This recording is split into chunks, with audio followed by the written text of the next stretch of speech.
Estamos viviendo un acontecimiento histórico, ¿no? Sí, digamos que es la continuidad de un acontecimiento histórico que se inició en la década del 60, en los tiempos de Pablo VI, Sí. porque él fue el primer papa que visitó el Oriente Medio, ¿no? Él fue el primero en poner pie en esa tierra tan llena de riesgos siempre, tan compleja, donde las religiones, las políticas y las cuestiones étnicas y nacionales siempre tienen la región al borde de la guerra, sino lisa y llanamente en la guerra, ¿no? Pablo VI realizó el primer viaje al Oriente Medio, lo hizo en términos muy similares al que ahora está realizando Bergoglio. O sea, lo inició en Amán, la capital de Jordania. Desde allí se desplazó en automóvil, cruzó el río Jordán, atravesó la Cisjordania, que ya son territorios palestinos, llegó a Nazaret y luego a Jerusalén. La diferencia es que en este caso, en lugar de Nazaret, donde creció Jesús, va a estar en Belén, donde nació Jesús. Nazaret es Israel, Belén es Cisjordania, es territorio palestino, está bajo la autoridad nacional palestina que preside Mahmoud Abbas.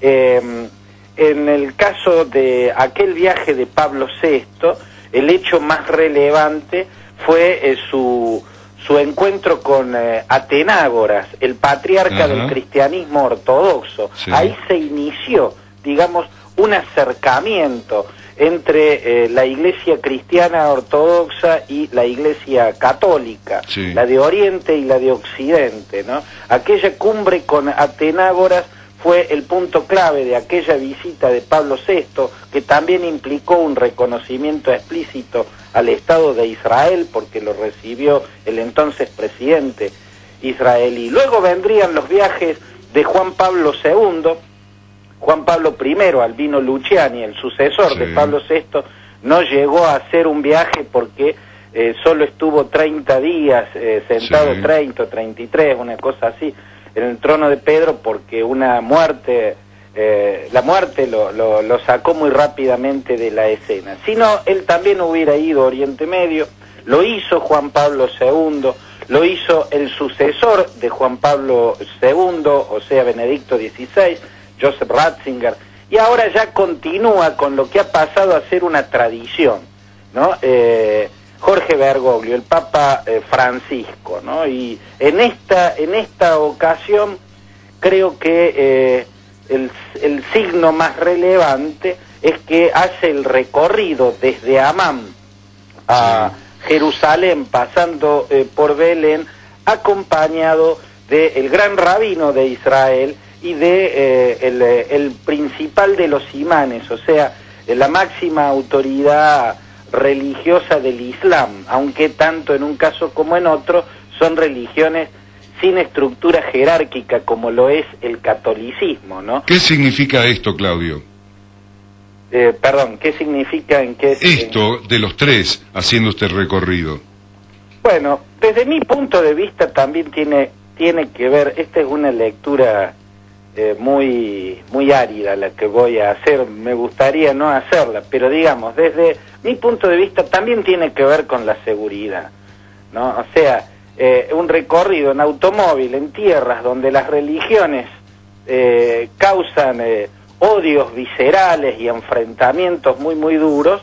Bueno, en ese auto no va a ir solo un representante del cristianismo, sino también un representante del judaísmo y un representante del islamismo. O sea, quien ataque ese auto, sea de la religión que fuera, está atacando seguramente a su propia religión, porque está atacando un exponente de su propia religión. Bueno, después de esta lectura tan árida, digamos, del tema, pero creo que también continúa con un mensaje político-religioso de acercamiento que no es nuevo de este Papa, viene desde los tiempos de Pablo VI, del Concilio Vaticano II, ahí se planteó el ecumenismo más allá incluso de las fronteras del cristianismo.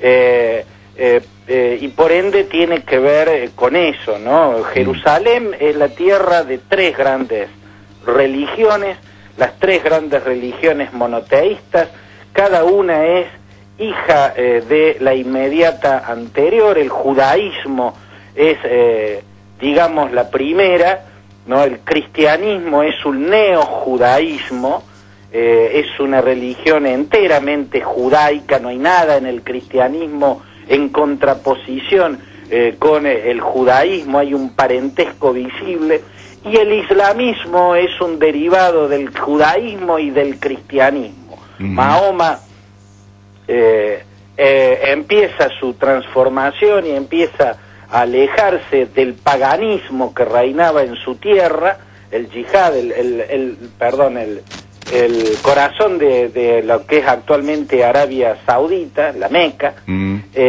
cuando en sus viajes como pastor llega a lo que después sería Palestina y toma contacto con el judaísmo y con el cristianismo, y ahí descubre el concepto de unicidad de Dios, y ahí empieza su transformación. Por lo tanto, esta gira papal, igual que las anteriores, tiene como objetivo seguir cimentando la buena relación entre las tres grandes religiones monoteístas que nacieron en las mismas tierras, precisamente esas tierras. En instantes vamos a hablar, hiciste mención respecto a la seguridad, ¿no? Pero Nicolás Brizuela, ¿qué tal? ¿Qué querías?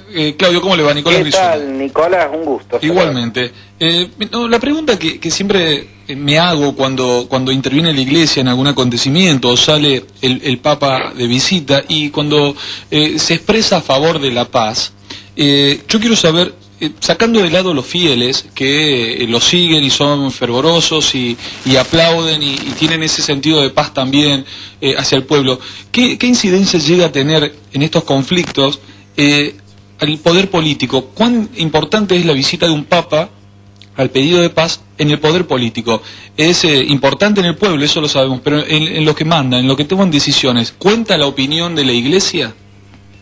Yo creo que no va mucho más allá, esta es una opinión personal, simbólico. Claro. Creo que lo simbólico tiene importancia, creo que el mensaje de esa imagen de unidad que dan tres grandes líderes religiosos a sus respectivos seguidores, en tierras donde el fanatismo sí, es la regla, no la excepción, me parece que tiene una contundencia, tiene una gran importancia, no es anecdótico, no es intrascendente.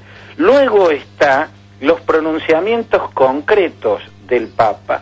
A mí personalmente me parecen lugares comunes, me parecen absolutamente prescindibles.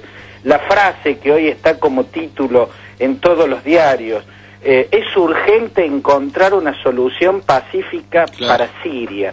Bueno, me parece que no agrega nada, me parece una frase absolutamente insustancial, una frase de compromiso, casi protocolar. ¿Qué va a decir? ¿Que sea la guerra la que solucione ese tema? Yo esto lo señalo porque creo que hay un límite que ya se muestra como una característica en el Papa Francisco. No lo estoy diciendo como crítica, lo estoy diciendo como una realidad, como un hecho, como una descripción. Estoy describiendo. Creo que el Papa Francisco no toma ningún tipo de pronunciamiento que pueda rozar a un gobierno, a un Estado.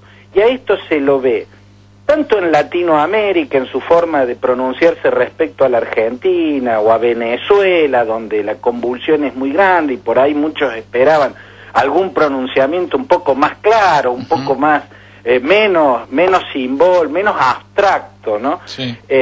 Sino también en lugares muy concretos. En Sudán, en estos días, se ha condenado a una mujer, Mariam Yahya Ibrahim, a 100 latigazos por adulterio y a morir en la horca después de los 100 latigazos por apostasía. ¿Por qué? Bueno, por adulterio, porque está embarazada y eso muestra que tuvo relaciones sexuales. Lo único es que las tuvo con el marido. ¿no? ¿Por qué es adulterio si tuvo la relación sexual con el marido? Bueno, el artículo 126 del Código Penal de Sudán establece 100 latigazos para la adúltera. Acá Mariam se defendió diciendo, sí, pero yo lo hice con mi marido, no es adulterio. Sí, le respondió el juez, pero su marido es cristiano. Y para que no sea adulterio tiene que ser con un musulmán.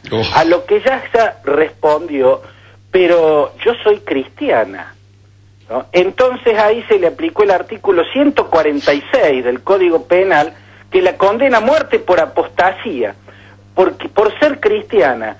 Ella se defiende diciendo, pero a mí me educó mi madre etíope en el cristianismo, sí, pero su padre es musulmán y usted debe ser de la religión de su padre. Pero mi padre murió cuando yo tenía 6 años, no me educó él, me educó mi madre, lo mismo debiera ser de la religión de su padre. Me parece que algo tan monstruosamente absurdo, ¿no? Algo que muestra el absurdo monstruoso del totalitarismo, en este caso el totalitarismo desde la religión, debiera o ameritaba algún pronunciamiento contundente y concreto, pero como en este caso no sería como repudiar a Boko Haram, esa milicia Hausa del norte de Nigeria que secuestró a 200 niñas. Esa milicia no es el Estado, es una secta ultra fanática. En este caso es el Estado de Sudán, el que preside, cuyo gobierno lo preside el dictador Omar al-Bashir. Y no hay pronunciamientos del Vaticano sobre estados, sobre gobiernos, incluso cuando ocurren cosas tan monstruosas. Esto que parece una crítica mía, en realidad es una descripción, porque bueno, sabrá el Papa o estará definiendo una política y tendrá sus razones, ¿no es cierto? Pero digo, pasa a ser una característica que en este caso se ve reflejada en la exagerada abstracción que tiene, por ejemplo, el pronunciamiento sobre la guerra civil en Siria.